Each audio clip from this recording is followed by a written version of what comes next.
Oubliés ou négligés, certains films sont passés à l'as, même si c'est pas des chefs-d'œuvre. À notre avis, c'est quand même très dommage d'être passé à côté, donc on va vous en parler.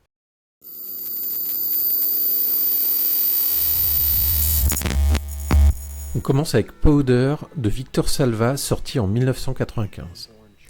L'histoire. Jeremy Reed, surnommé Powder, est un adolescent albinos à l'intelligence exceptionnelle et doté de pouvoirs paranormaux, notamment la télékinésie. Après avoir passé toute sa vie caché dans la cave de ses grands-parents, il est découvert à la mort de ces derniers. Placé dans un orphelinat, il doit affronter l'intolérance et la cruauté de la société qui le rejette à cause de sa différence, mais aussi apprendre à maîtriser ses dons extraordinaires. Soutenu par la directrice Jessie Caldwell et le shérif Barnum, Jeremy tente de trouver sa place dans un monde qui le craint et le persécute. Donc le film est réalisé par Victor Salva, donc un réalisateur qui par la suite n'a pas fait énormément de choses. Alors il est principalement connu pour la trilogie Jeepers Creepers, que les fans de films d'horreur connaîtront, parce que c'est pas vraiment une trilogie fabuleuse, hein, c'est assez médiocre, mais bon voilà, elle est quand même assez connue. En acteur principal, on a Lance Henriksen, que personnellement j'aime beaucoup, c'est-à-dire c'est le Bishop de Alien. On a Mary Steenburgen, qui était une actrice qu'on voyait assez régulièrement dans les années 80-90, qui était aussi plutôt pas mal. Et on a Jeff Goldblum, que là on connaît entre autres dans Jurassic Park. On retrouve d'ailleurs son personnage Jurassic Park qui est à peu près le même dans Powder. Et on a Sean Patrick Flannery, qui donc joue Jeremy, dans Powder, et que j'ai très peu vu par la suite, ou en tout cas si je l'ai vu par la suite, il m'a pas marqué. Alors que dans Powder, je le trouve plutôt très très bien. Je trouve qu'il incarne très bien ce personnage qui est assez timide, assez renfermé, qui a un peu peur du reste du monde, on va dire, parce qu'il sait que le reste du monde peut potentiellement lui faire beaucoup de mal. Quel est l'intérêt de regarder ce film ? Hormis le casting dont Greg vient de parler, c'est vraiment la thématique du film et le côté fantastique que moi perso j'ai trouvé intéressant. Le jeu est bon, la réalisation est somme toute correcte. On est dans un film des années 90, mais le côté un peu solitaire, unique, le côté un peu rejet du personnage principal, je trouvais intéressant et ça tient bien tout au long du film. Je sais pas ce que t'en as pensé, Greg. Ouais, alors du coup, moi j'ai beaucoup aimé. Je l'ai vu il y a longtemps, du coup pratiquement à l'époque où il est sorti. J'avais beaucoup aimé tout de suite. J'aime beaucoup les thématiques qui sont abordées. J'aime bien, comme disait Vianney, que ce soit sur une base de fantastique, ça change un peu. On est plus ou moins sur une critique du racisme, sur le fait de rejeter la différence. On est sur un film qui est aussi un peu écolo. Enfin, je sais pas ce que tu en penses, mais je trouvais qu'il y avait une partie un peu écolo. La thèse un peu quand même du film, pour moi, c'est que la nature est quand même supérieure à l'homme et que plus ça va, plus l'homme s'enterre un peu. C'est-à-dire que l'homme peut être brutal, peut s'auto-détruire aussi, peut détruire les autres. Et il oublie qu'il est entouré d'une nature qui voilà, est un complément en fait. Donc il y a un côté un peu écolo qui est sympa. Et il y a ce côté voilà, rejet de la différence. Et surtout, alors ça peut parler aux plus jeunes, parce que je l'ai revu en même temps là, quand on a décidé d'en parler. Il y a un côté, on voit un peu les mécanismes qu'il peut y avoir aussi sur le harcèlement à l'école. Parce que Poder en fait est supérieur aux autres. Et le fait qu'il soit supérieur fait qu'on l'attaque en fait. Ce qui est souvent le cas malheureusement, surtout pour les collégiens ou même un peu moins lycéens, mais ça peut arriver. Souvent le fait que quelqu'un soit supérieur fait que des groupes, souvent pas les plus intelligents, attaquent en fait ces gens-là jusqu'à les renfermer sur eux-mêmes en fait. Et le film aborde ça. Toujours sous un trait avec le fantastique et tout. Mais je trouve que les thématiques sont intéressantes. Et même si le film reste quand même assez léger, hein, c'est pas non plus un truc qui est hyper prise de tête, ça aborde de façon assez simple. Et je pense que le film est pas mal pour même les jeunes en fait, pour aborder ce genre de thème. Oui, mais notamment le personnage de Powder, quand on y réfléchit, et je pense pas que ce soit abordé, tu me diras si ça l'est, mais ça ressemble à de l'autisme, et je pense pas que dans les années 90 c'était une pathologie, c'est pas de pathologie, mais un cas qui était vraiment très abordé à l'époque. Oui, non, bah non. Bah, en fait, on va dire que l'autisme au cinéma, le grand public a, je pense, commencé à en parler à partir de Rain Man. Je pense, comme ça de mémoire. Donc Redman, c'était un peu avant, mais on était un truc un peu plus médical et sur un autisme un peu plus sévère, hein, parce qu'il est vraiment très coupé. Mais c'est vrai qu'on est sur un autisme un peu plus léger, mais ça peut aborder ça, oui, d'une certaine manière, sans vraiment mettre les mots dessus. Mais c'est vrai que c'est quelqu'un de très intelligent, coupé du monde, et qui a du mal à trouver sa place, en fait, parce qu'il est assez différent. Et donc je pense que l'intérêt du film est là-dessus, sur ces thèmes qui sont abordés. Et ce rapport avec la nature, je la trouve sympa, moi, en fait. Il y a plusieurs scènes qui ramènent à la nature, et qui met un peu, je trouve, une claque à l'être humain qui, des fois, fait un peu de la merde.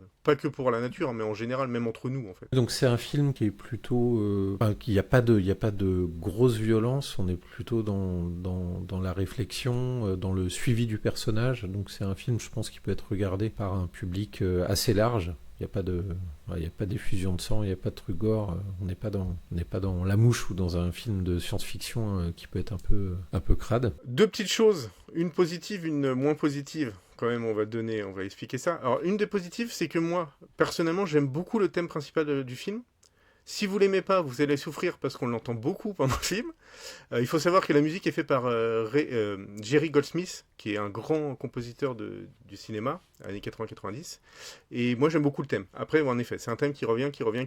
Donc quand vous l'aimez, vous êtes content. Quand vous l'aimez pas, c'est chiant. Pour la petite note un peu négative, pour les gens qui aiment bien faire la différence, on va dire, entre l'artiste et l'œuvre, il faut savoir que Victor Salva, le réalisateur, qui a aussi écrit le film, a eu des gros problèmes avec la justice parce qu'il a une forte tendance à aimer les jeunes garçons, je crois. Ouais, c'est quelque chose comme ça. Ouais. Et dans le film, il y a une scène où Powder regarde un autre garçon un peu plus ou moins sous la douche. Enfin, il sort de la douche. Et quand j'ai vu le film à l'époque, il y avait un côté assez innocent où voilà, on se dit bon bah.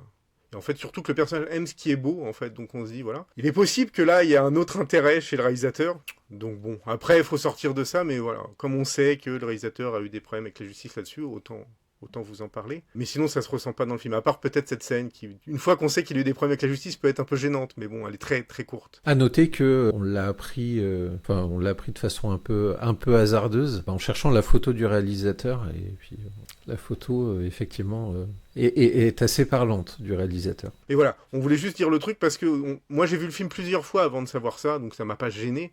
Et ce qui est dommage, d'ailleurs c'est presque dommage parce que la scène où il regarde le gars, en fait, est plutôt une scène qui paraît assez innocente en fait, et du coup qui l'est moins quand on sait l'histoire du réalisateur. Donc ça c'est un peu dommage. Mais bon voilà, c'est juste une petite scène à savoir si vraiment vous faites des blocages sur la vie des réalisateurs, bah voilà, il n'a pas eu une belle vie. Mais dans le film ça se ressent pour ainsi dire pas du tout. Non, effectivement. Donc le film est vraiment à voir parce que c'est une jolie histoire. C'est un film simple, hein, c'est pas un chef-d'œuvre non plus, mais c'est un film qui est assez simple, mais qui change un peu des autres films que vous pouvez voir sur le racisme et ce genre de choses. Et c'est un joli petit film fantastique, et je suis personnellement j'étais content de voir Lance Henriksen, parce que je pense que c'est un acteur qui aurait dû être un peu plus mis en avant. Et il a une ou deux scènes dans le film qui sont plutôt bien, où il montre qu'il est plutôt très très bon. Enfin voilà, je pense particulièrement à une scène où il est avec sa femme et avec Powder, que je trouve assez belle. Ok, Greg, je te propose qu'on passe au film suivant. Le prochain film est Héros malgré lui, un film de 93 réalisé par Stephen Frears. L'histoire. Bernie Lapointe, un petit escroc malchanceux et méprisé par son entourage, assiste à l'accident d'un avion commercial près de Chicago. Sans réelle motivation héroïque, il sauve les passagers dont la journaliste Gay Gailey avant de disparaître, laissant derrière lui une chaussure. Le lendemain, il confie l'histoire et sa seconde chaussure à un sans-abri, John Bubber. Lorsque les médias lancent un appel pour retrouver le héros et offrent une récompense, c'est John qui, muni de la chaussure, se fait passer pour l'ange du vol 104 et devient un héros national à la place de Bernie. Le réalisateur Stephen Frears est connu pour le film notamment Les Liaisons Dangereuses ou encore le film The Queen. Quant au casting, on retrouve Dustin Hoffman, donc Macadam Cowboy, Redman, entre autres. On retrouve également Gina Davis, qu'on retrouve également dans le film comme La Mouche, Thelma et Louise, et bien d'autres. Et le troisième acteur, Andy Garcia, qui joue le rôle de John Bubber, donc le sans-abri qui prend la place du personnage de Dustin Hoffman, connu pour notamment dans Le Parrain 3 et également Ocean's 11. Alors pour Dustin Hoffman, comme d'habitude, parce que je suis un grand fan de Dustin Hoffman, je le considère comme un des meilleurs acteurs de l'histoire du cinéma, je le dis. Voilà. Un de mes films préférés d'ailleurs est Tootsie. Dustin Hoffman est excellent, je le trouve. Il est très bon en plus dans les personnages un peu qui râlent et tout, qui sont pas très sympathiques, pas très aimables. Il est très très bon là-dessus. Et là, il fait un très bon personnage qui est aussi drôle, qui est finalement plus complexe qu'on peut l'imaginer au départ, mais qui est plutôt bien incarné. Jenna Davis après fait bien le boulot, Andy Garcia aussi. Andy Garcia c'est sympa parce que en fait c'est un personnage qui c'est un acteur qui souvent montre pas énormément de choses. Il est très, ça se passe beaucoup en interne. Et là comme il doit faire un personnage qui est qui plaît aux gens, qui montre peu de choses. Du coup, je trouve que c'est assez cohérent et que le casting a été bien fait, en fait, en ce qui concerne les acteurs principaux. L'intérêt du film, c'est les thématiques, encore une fois. Une des thématiques, c'est les médias. Donc ce qui est intéressant, c'est que ça montre comment les médias composent une histoire, c'est-à-dire comment les médias peuvent détourner les choses pour faire l'histoire qu'ils ont envie de raconter. Et la façon dont les médias sont assez menteurs, parce qu'il faut savoir que le personnage de Gina Davis gagne un prix et qu'on voit que voilà, ça traficote beaucoup, il y a très peu de choses de réel dans ce qu'il raconte. Et ce qui est intéressant, c'est que il y a une critique des médias, mais il y a aussi une critique du public. Parce que les médias s'adaptent aussi au public et c'est que le public attend certaines choses et que des fois le public préfère presque qu'on lui mente pour avoir sa version des choses plutôt qu'on lui dise la vérité. Et ça, c'est une thématique qui est hyper importante dans le film et que je trouve plutôt très intéressante et bien traitée. J'ai exactement ressenti la même chose sur la thématique. C'est vraiment la thématique principale. La sélection du héros qui doit correspondre à des critères qui vont plaire au public et qui vont faire de l'audience. Et moi, j'ai bien aimé Dustin Hoffman, que au bout du compte, j'ai pas vu non plus dans énormément de films. Alors ça, c'est honteux, donc je vais te faire une liste et tu vas avoir beaucoup de films à regarder, principalement années 70-80, parce qu'il a une filmographie qui est absolument énorme. Ouais. Et je l'ai trouvé énorme. Gina Davis, les choupinettes. Et Andy Garcia, pareil, que j'ai pas vu dans énormément de films. Le trio fonctionne très bien. Franchement, j'ai vraiment, vraiment apprécié le film. Ouais, je trouve que le film est assez intelligent, il est plutôt drôle. On se tape pas dans le dos, on n'est pas mort de rire, mais c'est quand même assez léger, hein, c'est plutôt drôle, le fond est drôle. Et je trouve que il est plus intelligent qu'il n'y paraît au départ, en fait. Parce qu'au départ, on a un peu l'impression que c'est un peu des personnages caricaturaux, que ça va être une grosse critique que des médias et tout. Et en fait, au fur et à mesure, les personnages sont plus ambigus. On a l'impression qu'il y a un méchant, un gentil.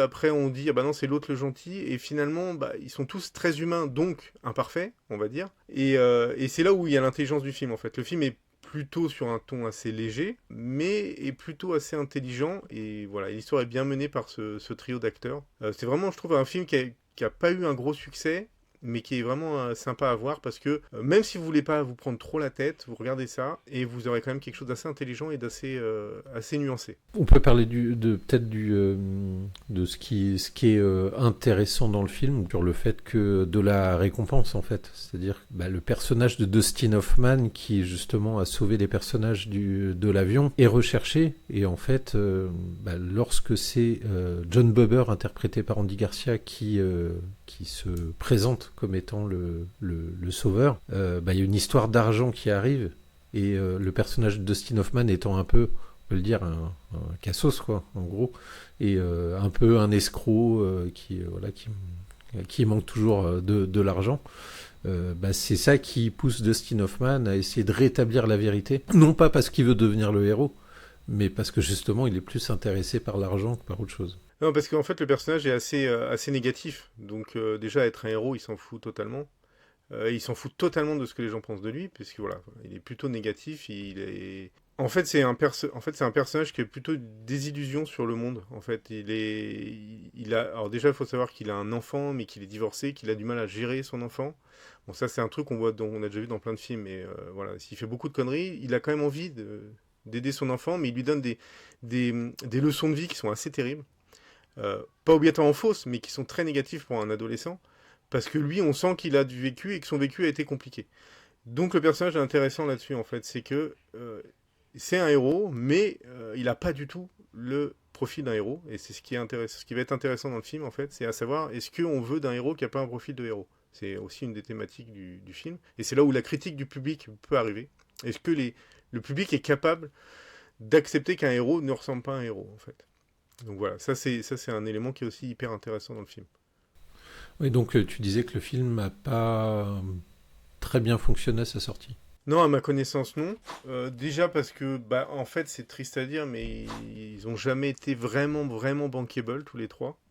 Ce qui est assez terrible, parce que je le répète, Dustin Hoffman, moi je le mets au même niveau qu'un De Niro ou un Pacino, il est au même niveau pour moi.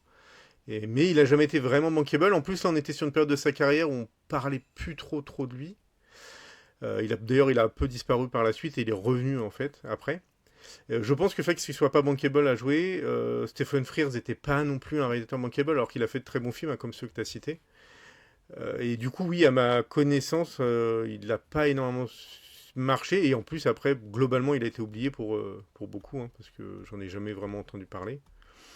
Mais du coup, il est hyper intéressant parce que si toutes les comédies étaient comme ça, ce serait vraiment très bien parce que c'est pas parce que c'est drôle que ça doit être bête et c'est ce que ce film montre. Ça fait réfléchir, comme on dit. On passe au film suivant. Ouais. Runaway Train, sorti en 1985 et réalisé par Andrei Konchalovsky. L'histoire. En Alaska, Oscar Mannheim, un braqueur de banque multirécidiviste et figure légendaire parmi les détenus, s'évade d'une prison de haute sécurité avec Buck, un jeune prisonnier impulsif. Leur fuite les mène à bord d'un train de marchandises, ignorant que le conducteur vient de succomber à une crise cardiaque. Le train, désormais incontrôlable, fonce à toute allure à travers les paysages glacés, transformant la cavale des fugitifs en course désespérée contre la mort. Donc, le film est réalisé par Andrei Konchalovsky, réalisateur russe, qui a fait par la suite, entre autres, Ravi à la poule, un des films que j'avais vu à l'époque, qui avait eu pas mal de succès dans les festivals, et qui a fait, et là, ça a moins eu de succès dans les festivals, mais ça a eu un petit succès public, et je pense que certains s'en souviennent parce que c'est des souvenirs d'ados, qui avait fait Tango et Cash, avec Sylvester Stallone et Kurt Russell, qui du coup, on a un grand écart entre Ravi à la poule et Tango et Cash. Le film, il faut savoir, alors c'est assez intéressant, est sur un scénar de Akira Kurosawa, donc je vais pas vérifier, mais je pense qu'Akira Kurosawa comptait le réaliser. Ce qui aurait peut-être donné un truc encore plus intéressant, on va pas se mentir, un truc, voilà, peut-être un plus grand film, mais c'est déjà plutôt un bon film. Au niveau des acteurs, donc on a Eric Roberts, qui est entre autres le petit frère de Julia Roberts, qui a toujours été un peu occulté par sa sœur. Après, c'est un acteur qui est plutôt sympathique, mais surtout dans les rôles un peu forcés, voilà, les choses un peu caricaturaux. Il aime bien faire les petites frappes, il aimait bien faire ça, ou les méchants aussi. La bagarre. Il aime bien la bagarre. Oui, parce que pour ceux qui étaient fans de Van Damme, c'est entre autres l'acteur principal du film Best of the Best, grand film de bagarre. On a John Voight, qui est, entre autres, c'est une question de famille sur celui-ci, qui est le papa d'Angelina Jolie, et que vous allez pouvoir, alors si on va partir loin, mais on va raccorder avec un truc qu'on a fait avant, dans Macadam Cowboy avec Dustin Hoffman, donc autant vous dire, si vous l'avez pas vu, regardez Macadam Cowboy, ou que vous avez vu, alors là c'est plus récent, qui était aussi dans Hit, avec donc Pacino et De Niro. Il est aussi dans Délivrance, pour les fans de gens qui aiment faire le cochon. Et si vous n'avez pas vu Délivrance, regardez Délivrance. Y a, en personnage féminin, il y a Rebecca de Mornay, qui a fait sa petite carrière. Alors moi, personnellement, je me souviens surtout d'elle dans La main sur le berceau, qui était un espèce de thriller un peu glauque sur une femme qui veut se venger et qui devient une nounou, tuée en tout cas pour bousiller une famille. C'est à peu près un des rôles où je me souviens le plus d'elle. Elle a fait d'autres choses après, mais voilà. Et sinon, alors là, c'est pour la petite histoire, on a l'apparition de Edward Bunker et de Danny Trejo. Alors, c'est intéressant parce qu'en fait, le film se passe donc dans une prison en Sibérie, quelque chose de haute sécurité. Et en fait, il faut savoir que Edward Bunker, qui est acteur et écrivain, est une personnalité qui a passé beaucoup d'années en prison. Il a été enfermé, je crois que c'était le plus jeune prisonnier dans la prison de Saint-Quentin, qui est une grosse prison américaine. Il avait 17 ans. Et donc, pendant qu'il était prisonnier, il est devenu écrivain. Et on le voit entre autres dans Reservoir Dogs. Et Danny Trejo, qu'on voit aussi très rapidement dans le film, que vous connaissez tous, c'est le Mexicain, le méchant Mexicain, qui est aussi dans la pub El Paso, gros point de sa carrière, qui en fait a rencontré Edward Bunker en prison, dans la vraie vie. Hein, donc en fait, l'intérêt juste de dire ça, c'est qu'en fait, quand Andrei Konchalovsky fait le film, je pense qu'il a vraiment envie, au départ, quand on voit la prison, qu'on ait une vraie représentation d'une prison assez sauvage. Parce que je pense que le terme sauvage est un terme qui reste beaucoup sur tout le film. Et donc voilà, donc je trouve ça intéressant en fait qu'il ait pris des acteurs qui venaient de prison et qui connaissaient la prison pour montrer ce côté très sauvage de la prison. Donc effectivement, il y a un passage qui est assez court sur la prison, mais qui est très représentatif et bien, je trouve bien pas mal foutu. Après, l'ensemble de l'action, l'ensemble du film est une sorte de huis clos mobile sur rail dans un train. Et moi, ce que j'ai apprécié, c'est John Voight, quoi. John Voight, franchement, il est énorme dans le côté sauvage encore. Hein. On est dans le côté vraiment prisonnier. Sans foi ni loi, un peu psychopathe, quoi. Ouais, c'est ça, en fait. En fait, il y a un vrai lien entre l'homme et l'animal, en fait. Est-ce que l'homme peut devenir un animal et vraiment, jusqu'au bout du film, on nous amène sur cette idée-là. Et John Voight passe en fait, c'est un peu présenté, je trouve, comme un animal blessé, un peu. C'est-à-dire qu'il a des moments de calme, mais on sent qu'il peut être extrêmement dangereux. Donc ça, c'est assez sympa, la dualité chez le personnage entre ce calme et le fait qu'il soit extrêmement dangereux. On sait jamais, en fait, vraiment si c'est un gentil ou un méchant. En tout cas, ça peut être un gentil gentil, mais qui peut vite devenir dangereux. Et du coup, oui, c'est vrai que c'est un des points principaux de John Voight, qui joue quand même très très bien son personnage, et qui a quand même un appui, je trouve, avec Eric Roberts, qui fait une petite frappe, qui lui, pour le coup, du coup, est très humain. C'est un peu un petit con, qui fait des conneries, qui aime bien se battre, machin, il fait un peu de boxe d'ailleurs dans la prison et tout, mais on sent que lui, au bout du compte, est assez vraiment humain, lui, pour le coup. Et il se retrouve un peu avec cet animal blessé, et il doit survivre dans ce train, qui est on est un peu sur une sorte de speed, un peu, en mieux je trouve, parce que le speed je trouve pas ça fou, mais là je trouve ça plus intéressant. Et surtout le train au milieu de la Sibérie, il faut savoir qu'Andrei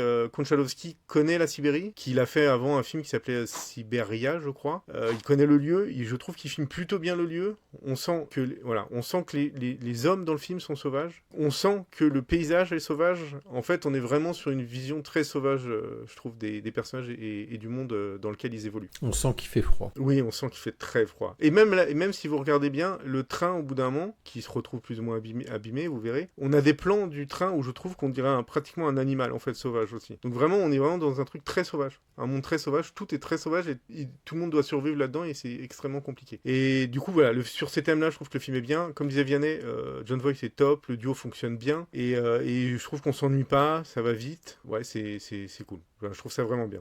Le tout avec un film avec un petit budget. Alors effectivement, le scénario d'Akira Kurosawa qui a dormi plusieurs années, parce que je crois une vingtaine d'années peut-être, avant d'être récupéré par une boîte de prod qui a confié ça à Andrei Konchalovsky, et un budget de 9 millions de dollars. Alors autant dire qu'avec 9 millions de dollars aujourd'hui, on fait pas grand-chose comme film, et je trouve que malgré tout, le réalisateur s'est très bien démerdé pour faire un film d'action qui tient en haleine jusqu'à la fin. Bah déjà, il a eu, je pense, la bonne idée de son casting, que Eric Roberts, je pense qu'il a jamais été très cher. John Voight peut-être un peu, mais ça a jamais été non plus, il a jamais été bankable de fou. Donc déjà, il a un casting qui fonctionne, mais qui, je pense, n'est pas trop cher. Ce qui aide beaucoup déjà à la base. Et quand tu parlais d'Akira Kurosawa, il y en a qui regarderont et qui diront Akira Kurosawa, il a fait mieux. Alors je suis fan de Akira Kurosawa, donc je suis plutôt d'accord. Akira Kurosawa est certainement un des plus grands réalisateurs de l'histoire du cinéma. Il aurait certainement fait mieux. Mais je trouve que le résultat est bon, même si c'est pas Akira Kurosawa, le résultat est plutôt bien. Et je trouve que le film est vraiment intéressant à voir parce qu'il est assez intelligent. Voilà, il a su comment mettre du rythme, il a su faire un casting qui fonctionne bien. Et cette thématique de l'animal, de l'homme animal et du monde sauvage est plutôt sympa. Et pourquoi Kurosawa, du coup, l'a pas fait ? Est-ce que tu sais ? Je ne sais pas du tout. C'est une bonne question. Je n'ai pas regardé en fait. Si vous avez une idée en commentaire, dites-le nous. Sinon, on ira rechercher, parce qu'on a Google aussi. En fait, à la base, quand j'ai vu le film la première fois, j'ai tombé sur le truc par hasard, en fait, sur le générique. Mais je ne savais même pas à la base que c'était un scénario d'Akira Kurosawa. Ok. Je pense qu'on a fait le tour de ce film-là. Ouais, du coup, je viens de me rendre compte en parlant, on s'était pas spécialement voulu, mais on est presque sur 3 films qui utilisent des thématiques proches, qui sont quand même la critique de l'homme, quand même. Parce que dans Powder, comme on disait, c'est l'homme qui a tendance à s'autodétruire, à détruire les autres, à rejeter la différence et tout ça. Dans Héros malgré lui, on est sur une critique de ce que les gens attendent des médias, attendent des histoires qu'on leur raconte et qui sont prêts à prendre le mensonge plutôt que la vérité parce que voilà, ils sont pas honnêtes avec eux-mêmes, on va dire. Et puis là, on est vraiment sur un monde sauvage et la prison qui rend sauvage aussi. D'ailleurs, je l'ai pas dit, mais John Voight m'a fait beaucoup penser au personnage de Bronson, à l'homme, parce que c'est un vrai homme, qui est le prisonnier qui était anglais, qui était surnommé, je crois, le prisonnier le plus dangereux de l'Angleterre, dont il y a un film qui a été fait sur lui d'ailleurs, et qui est quelqu'un qu'on a enfermé très longtemps, et que certains décrivent comme un animal. Et c'est vrai que le personnage de John Voight, je sais pas s'ils sont inspirés de Bronson, parce que Bronson devait déjà être connu à l'époque, mais en tout cas, il me fait beaucoup penser à Bronson. Donc voilà, le côté, l'homme peut devenir un animal. Ok, c'est bien, on fait des thématiques sans le vouloir. on est balèze. Ouais. C'était 3 films qu'on estimait négligés et ou oubliés. Dites-nous en commentaire si vous avez vu ces films, ce que vous en pensez. Abonnez-vous à notre chaîne, ça nous fait très plaisir. Partagez la vidéo à vos amis. Et Greg, je te salue bien bas, je te fais une révérence et je te dis à bientôt pour une prochaine vidéo. Salut! Abonne-toi à la chaîne pour ne pas manquer les prochaines vidéos.